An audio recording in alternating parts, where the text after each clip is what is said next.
مۆزەخانەی هەولێر بۆ بەرد و گەوهرەکان مۆزەخانەیەکی زانستی ڕۆشنبیری جوانکاریە تاکە مۆزەخانەیە لەسەر ئاستی کوردستان و عێراق گرنگی بە بەرد و گەوهرەکانەدا لەسەر ئاستی هەموو جیهان. کوردیش بێگومان کە وڵاتێکی شاخاویە و هەر لە مناڵیەوە مرۆڤ لەگەڵ بەرد یاریەکە و گەورە ئەبێ گرنگی تایبەتی خۆی بە بەرداوە. بۆ نمونە پیاو لە ڕێگای تەزبێح و ئافرەت لە ڕێگای مور و مەرجان و ملوانکە گرنگیان بە بەردایە. منیش وەک ئارەزوومەندێکی کۆکردنەوەی گەوهرەکان زیاتر لە 35 ساڵە گرنگی بە کۆکردنەوەی بەردەدەم. دواتریش کە تایبەتمەندیم وەرگرت لە بەشی جیۆلۆجیای زانکۆی مووسڵ ساڵی 84-85 ئیتر ئەوە هەم بۆ خولیا و هەم بۆ زانست.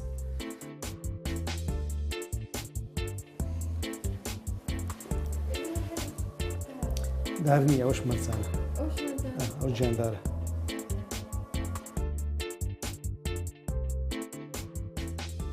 لە ماوەی ئەو 2 ساڵی ڕابردوودا توانیم خەونێک بێنمە دی کە ئەویش کردنەوەی مۆزەخانەیەش تایبەت بە بەرد و گەوهرەکان بوو بۆ یەکەم جار لەسەر ئاستی کوردستان و بگرێت لەسەر ئاستی عێراقیش. دیارە ئەو خەونە هاتە دی و ئێستا مۆزەخانەکەمان کراوەیە بە ڕووی گەشتیاران، بە ڕووی قوتابیان، بە ڕووی فێرخوازان، بە ڕووی ئەو کەسانێک کە دەیان هەوێ راپۆرتی تایبەت و راپۆرتی گرنگیش لەسەر بەرد و گەوهرەکان بکەن و هەم ئەو کەسانش کە چێژ لە جوانی بەرد وەرەگرن. چونکو بەڕاستی بەرد من بۆ خۆم پێم وایە بەرد لە هەموو شتێک ئاسانتر و جوانترە، تەنها جوانی تێداتێ بەبێ ئەوەی هیچ داوای هیچ خزمەتێک لێ بکە. بۆ نمونە گوڵ بە خێوەکەی دەبی ئاوی دەبی پاچکەیتەوە، باڵندە بە خێوەکەی دەبی پاچکەیتەوە، خواردنی کەچی بەرد ئامادەیە بە جوانیەکەت ئەداتێ بەبێ هیچ مقابلێک.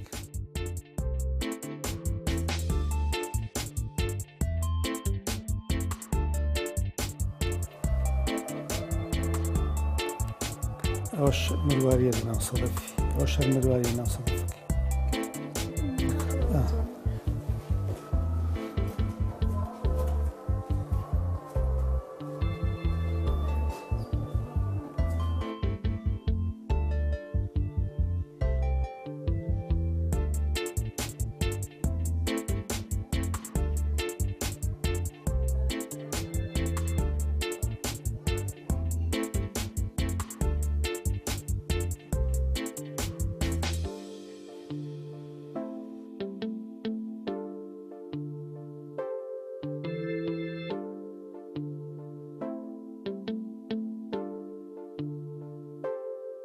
بەرد و گەوهرەکان تێکەڵی ئەدەبی کوردیش بووە.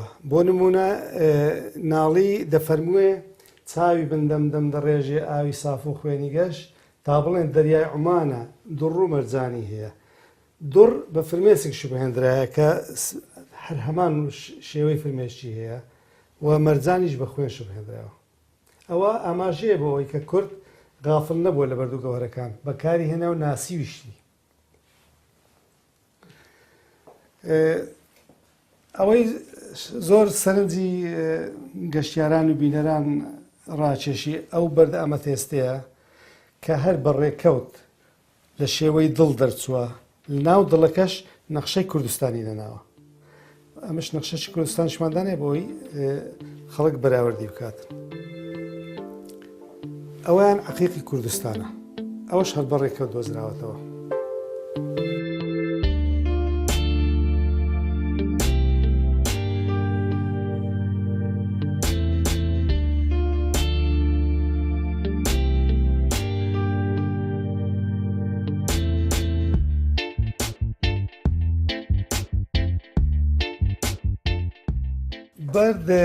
بەرد و کانزاکان بێگومان تەنها ئیشیان جوانی نییە، وەکو پێویداویستی ڕۆژانەی ژیانیش بەکارهاتن. بۆ نمونە ئەوە جامی سۆبایە، سۆبای عەلادین کە پێشتر بەکارداهات و ئێستاش جامی سۆبایەکان بەکاردێ. ئەوان لەو کانزایە دروستەکەن کە پێی دەگوترێت مایکە، لەبەرەوەی هەم ڕوونە هەم ناشسووتێ. ئەوانە فلۆرایتەکان، فلۆرایتەکانشتی زۆر جوانە. ئەو فلۆرایتە هەر بە شێوەی سروشتی فسفۆریشی لەگەرە. ئەوە ئەگەر تەماشای بکەی بە شەوان بە تاریکی وەکو مانگ ئەدرەوشێتەوە درەوشاوانەوەی هەیە. کوارتزمان هەیە، کوارتز بەڕاستی هەم بەردێکی جوانە، لە کوردستانیش کوارتز دەستەکەوێت، ڕەنگە بەو قەبارە و بەو ڕێگانە نیە، بەڵام کوارتزمان هەیە لە کوردستان. بۆ نمونە کوارتزی لەیمونیمان هەیە، کوارتزی سەوز هەیە کە بەڕاستی بەردێکی زۆر زۆر جوانە، زۆر دەگمەنە. کوارتزی سمۆکی هەیە، کوارتزی زۆر ڕوون هەیە، ڕەش هەیە. ئیدی کوارتز شێوەی زۆرە و بەردێکی زۆر بەردەست و بەڵام زۆر جوانیشە. بێگومان ئەوە هەر لە سروشت شێوەی بەلووریەکەی ئەوە هەیە، نەک کراشابی.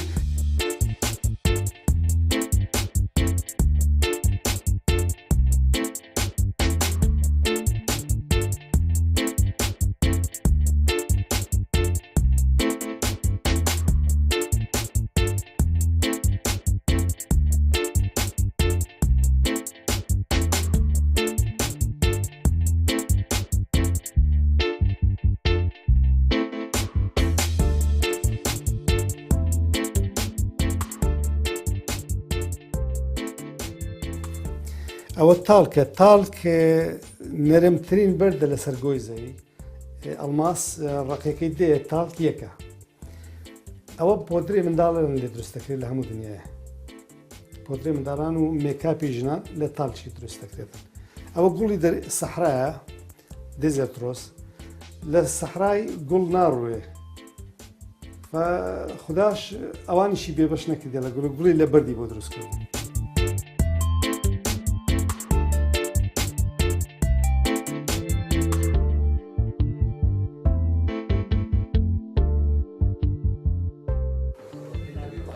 بخير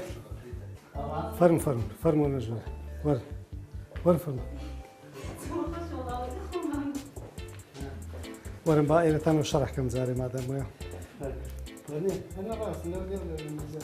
هو مزكوم ربردك يهمو ولا تاني كده ونمونا أولا برازيل أولا أفغانستان أولا الجزائر أولا أفريقيا ئەوان لە کوردستانی خۆمانە، ئەوان لە بەرازیلە، ئەویان لە کوردستانە، ئەوشیان کوردستانی باکوورە. ئەوە ئۆبسیدیانە، ئەوە ستالاکتایتە، ئەوە کوارتزی سەوزە، ئەوە لاڤایە، ئەوە مەرجانە. ئەوانە کۆمەڵە بەردەکەن کۆلێکشنەکە کە ئێستا عەرزم کردێت و نمایشکردین لە میوانە.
ئەوان فلنتە بە عەرەبی پێگوترێ سەوان، بە کوردی پێگوترێ بەردەستێ.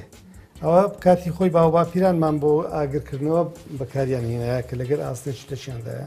ئەوم بەردێکی زۆر ڕقە لە مرۆڤی زۆر کۆن بۆ وەکو ئامێری بڕین، وەکو چەقۆ، وەکو سەرڕەم و ئەوانە بەکاریان هێنایە.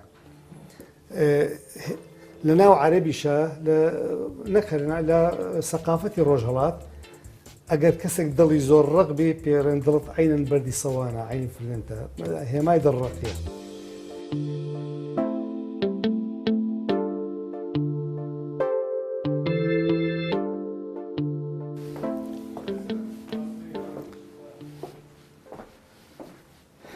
ئێرە وەکو ئەشکەوتە ئەو بەردانی کە لێرە نمایشکراون ستالاکتایت و ستالاگمایتە.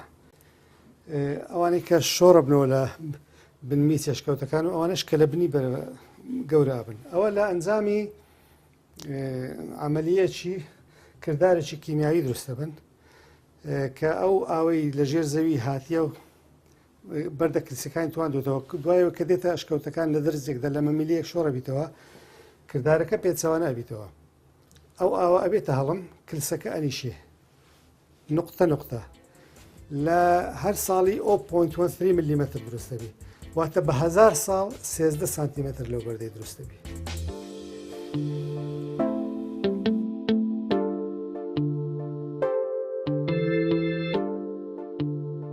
ئەوانش ئەمە فۆسیلەکانن بۆ نمونە ئەوە تریلۆبایتە کۆنترین فۆسیلە بەردەستەکانە تەمەنی هەتا نزیکەی 600 ملیۆن ساڵ ئەڕوە. ئەوە لە کوردستان ئەوە کەمان هەیە جێی کە تەبع بووە لەسەری لە ناوچەی زاخۆ هەیە. ئەوەیان پێگوتری ئاثار المیاه الحارة. ئەوە بۆ یەکەم جار ئەمن لە کوردستان و عێراق کەشفم کردیە ساڵی 1970 و ئێستاش لە دائیرەی مەسحی جیۆلۆجی و تەحری مەعدەنی بەغدایە هەر بە ناوی من تۆمار کردە. ئەویان دارە بوو بۆ ببرد، ئەویان گەڵای داری لەسەر تەبع بووە، ئەوە هەری کوردستانی خۆمانە، ئەوەش دارە بووە برد. بێگومان ئێستاوە کێشەکەی نزیکەی 7-8 کیلۆغرامە ئەو پارچە دارەکە بۆ ببرد. ئەوانەی داری هەمووی بە تەواوی لێ دیارە، یعنی نەقش و حەڵقەکان و ئەوانەی دارێتە توێک لە کەشی.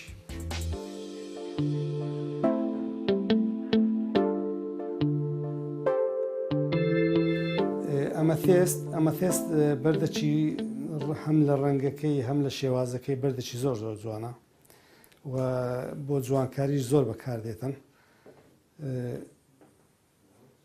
لە بەرازیل و ئۆروگوای و ئەمریکای زۆرە. لە دەرەوە شێوەیەکی زۆر ناڕێک و ناشر نییە، بەڵام لە ژوورەوە هەمووی کریستالە. بۆ نمونە ئەوە دوو پارچە یەک بەردیە. چەندیش قوڵایەکەی زیاتر بی و کریستالەکانی گەورەتر بن نرخەکەی زیادەکە. لە زۆر وڵاتان وەکو بەردێکی ئارامبەخش و ئەوەش بەکاردێک کە پۆزیتیڤ ئێنەرژیان نەداتێ. بۆ نمونە لە ئەوروپا کە یۆگاکەن پارچە بەردێکی ئەمەتێست لەگەڵ خۆیان هەرەگرن بۆ حیسابێکە زیاتر ئارامیانە ئارامبەخشە. بەردی ترمان هەیە بۆ نمونە مەلەکێتی ئەفریقی بەردێکی زۆر زۆر جوانە، ڕەنگە سەوزەکەی زۆر سەرنجڕاکێشە. لە زۆر وڵاتان لە جوانکاری خانوش بەکاردێتن جگە لەوەی کە لە جوانکاری ژنانە و خەناوکە و ئەنگوستی لەوانە بەکاردێتن. لە زۆر جار لەبەرەوەی ئۆکسیدی مساوە کاتی خۆی مسیشیان لێ دروست کردی. ئەوە لا زۆردا لا زۆر بە بەردی شاهانە ناسراوە. جوانترین لازۆرد و بە قیمەتترین لازۆردی ئەفغانستانە.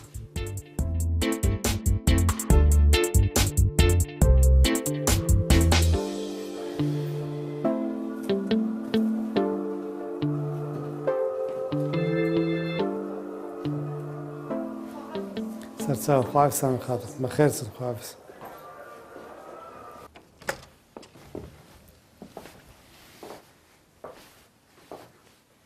ئێرە ژووری فرۆشتنە وەک هەموو هەر مۆزەخانەیە کە ژوورێکی هەیە بۆ ئەوی ئەو هاوڵاتیانەی ئەو گەشتیارانەی کە دێن بێگومان بەردێکی گەوریان پێ ناکردیان هەبوویان ناستێتەوە یا بۆ فرۆشتن نییە، نمونەیەکی بچووکی لێ ئەکڕن و ئەیبەنەوە بە دیاری. هەموو جۆرە بەردەکانیش هەیە و نرخەکانیش لێرانە هەوڵماندایە کە نرخی بازرگانی نەبن. نرخی مۆزەخانەیەک بیلۆی ئەو کەسەی دێتن کە هەز بکە لە بازارێکی تیجاری و بازارش مۆڵێک نییە، لە مۆزەخانەیەکی معتەبەری کوردستانە و نمونەیەک چ لە بەردی کوردستان بێت چ لە بەردی شوێنەکانی تر بخرێتن بێتەوە.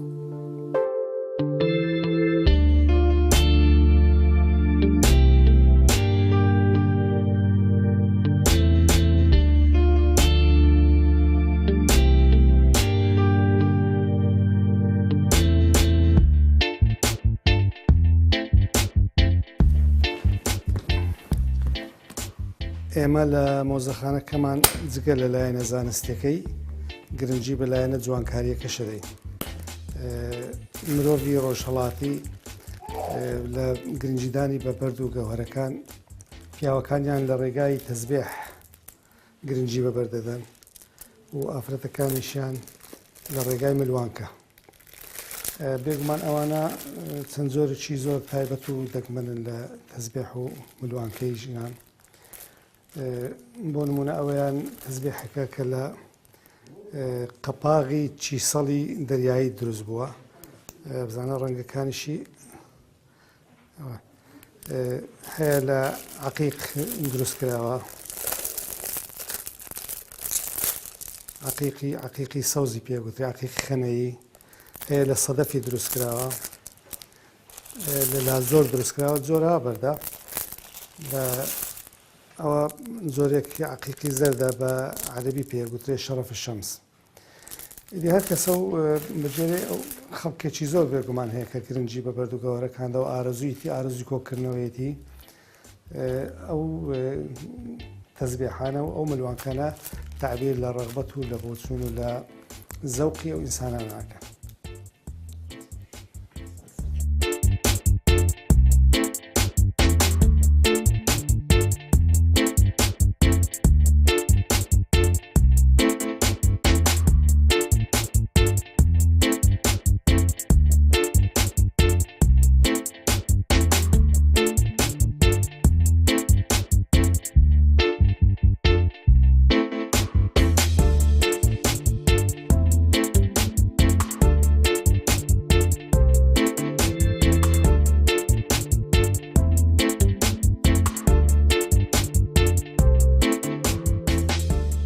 هەرچەندە ئێرە مۆزەخانەیەکی زانستی و جوانکاری و ڕۆشنبیریە، بەڵام نەمانویست کە یادگاری تاڵەکانیشمان لەبیر بکەین لێرانە.